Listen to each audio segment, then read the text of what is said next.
За боловсролын зээлийн сангийн цоо шин журам батлагдсан та бүхэнд бас хүрсэн байгаа. Тэгэхээр 2025 он энэ жилээс эхлээд сонгон шалгаруулалтууд бүгдээрээ цоо шин журмаар явах зохицуулалттай байгаа.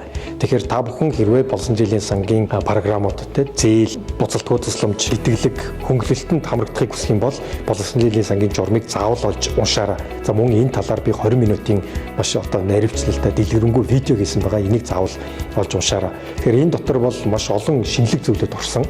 За энэ жилээс сонгон шалгаруулалт бол 100% цахимаар ямар нэгэн хүний субъектив нөлөөлөлгүйгээр зохион байгуулагдахаар болсон байгаа.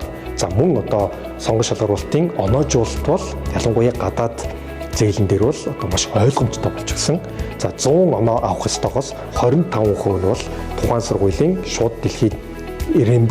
За 40% нь бол таны авсан тэтгэлгийн хэмжээ.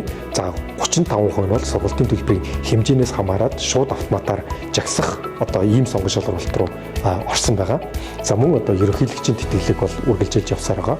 Жил болгон 500 хүртэл суралцагч хамрагдах боломжтой бүх нарийн деталийг та бүхэн дэлгэрэнгүй видеоноос бүгдээрээ үзээрэй. За төрийн албан хаагч бас боловсролын зээлийн сангийн журманд хамрагдах бас боломжтой болсон байгаа. За илүү дэлгэрэнгүй бас илүү наривчсан видеоноос та бүхний үзхийг хүсье. Тэгээд эцэст нь амжилт хүсье.